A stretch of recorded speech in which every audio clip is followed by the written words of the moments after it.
Hey guys, in today's video I'm going to be sharing my recipe for a quick and easy quiche with you guys.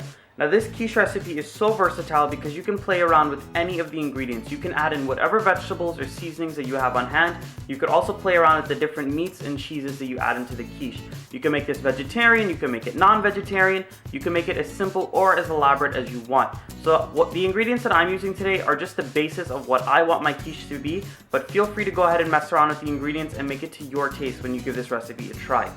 So the ingredients I'm going to need for the quiche today are my eggs, and I have them cracked in my bowl. I have some grated Parmesan cheese, some bacon that I've cooked off and then I chopped it up really finely.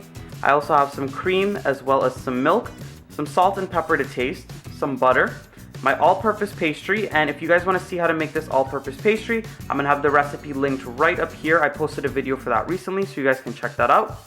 I also have some chopped onions, chopped bell peppers, chopped pimento peppers, chopped hot pepper, some chopped scallions, as well as some chopped garlic. Now the pimento peppers and the hot pepper, they are totally optional. They might be things that you might not be able to find, so you can mess around with those ingredients yourself. If you don't want to add it, feel free to omit it. You do not have to have it to make it a beautiful and great tasting quiche. The first step when making the quiche is to prepare the filling that's going to go in the quiche. So what I'm going to do in my pan here, I've been heating it up on a medium heat. I'm going to go in with all of my butter. And I'm also going to go in with just a little bit of olive oil. And I'm going to go ahead and let these ingredients melt together. Once that butter has melted, you want to go in with your chopped pimento pepper, your chopped scallions, as well as all of your garlic and that hot pepper if you are adding any. You want to go in with all of your aromatics first, so this way they can start to infuse that butter and that oil, and all of their flavor can start to be released. So I'm going to fry this up for about 30 seconds, just until everything is nice and loose in that oil.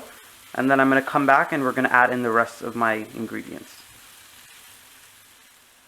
Once all of your aromatics have fried up just a little bit, it's time to go in with all of your onions as well as all of those bell peppers. Once you've added in your onions as well as your bell peppers, you're going to go in with a nice sprinkling of salt, just so we can have those ingredients sweat. You don't really want them to get brown, you just want them to cook down just a little bit. I'm also going to go in with a little bit of black pepper to taste. And then what you want to do is you want to give this mixture a stir, and we're going to cook this for about 5 to 8 minutes, or just until those onions and the bell peppers cook down a bit. Now if you wanted to, some other ideas for vegetables that you can add into this dish are some mushrooms. You could add in some spinach. Some people like to add peas in their quiche. The possibilities are endless, guys, so go ahead and make this dish yours. It's been about 6 minutes at this point, and my onions as well as the bell peppers have cooked down really nicely. The whole house smells really good right now. I'm also going to go in with all of my bacon now, and I just want to stir that in so this way it could heat through.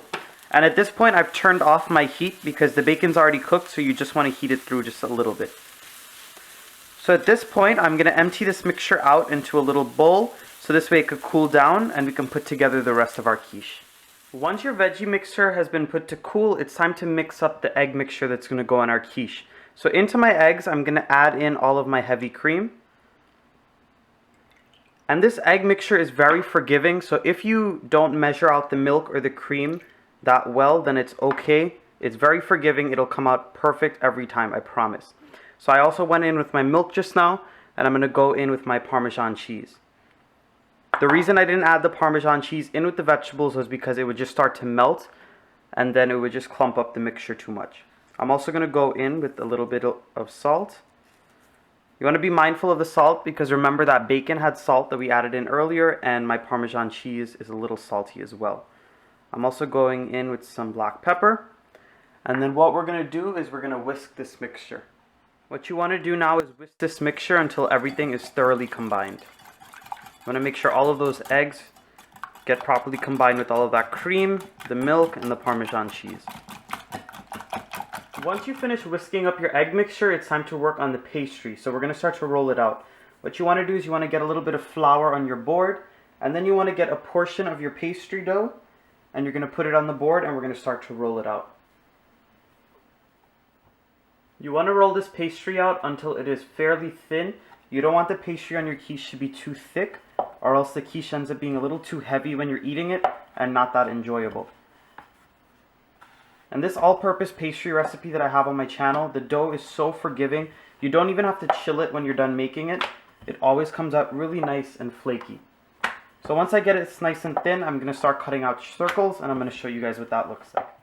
Once you have your dough rolled out to your desired thickness, what you're going to do is cut it according to the pan or the dish that you're going to use to bake your quiche in. So I'm using ramekins today to bake my quiche. So what I'm going to do is I'm going to use the top of a bowl to cut the circles for my quiche. But of course, if you wanted to, you could use the regular muffin tins for this. You could use the mini muffin tins. You could also go ahead and put this whole piece of dough in a pie dish and bake your quiche in that as well. Alright guys, so I went ahead and I cut my dough accordingly so this way it could fit in my ramekin. Of course, if you're using a different dish like a muffin tin or a big pie dish, then what you'd want to do is cut your dough so this way it could fit inside of the container. So after I fit it in my ramekin here, what I did was I took a fork and I pricked the bottom as well as the sides of the dough. So this way when it bakes, no big air pockets would form.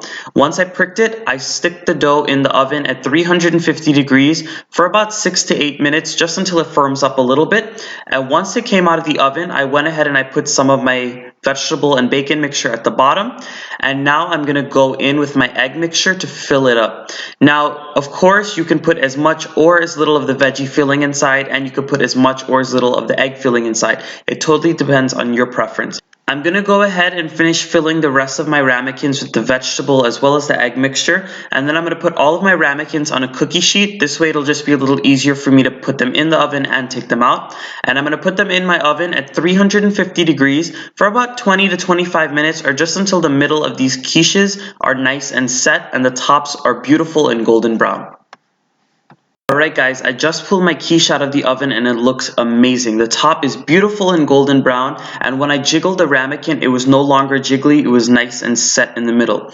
Now I would recommend that you go ahead and check it once it hits that 20-minute mark, because you really don't want to overcook this quiche. If you overcook it, then the egg inside can become crumbly and it could become pretty dry. When I cut into these bad boys, they were nice and moist in the inside and they were super creamy and delicious. So I hope you guys enjoyed this recipe. Make sure you guys give it a try. It's a great breakfast item. I hope you guys subscribe to my channel if you're not subscribed yet. Make sure to give this video a nice big thumbs up if you liked it, and go ahead and comment down below and tell me what you guys would like me to make next. I'll see you guys again soon.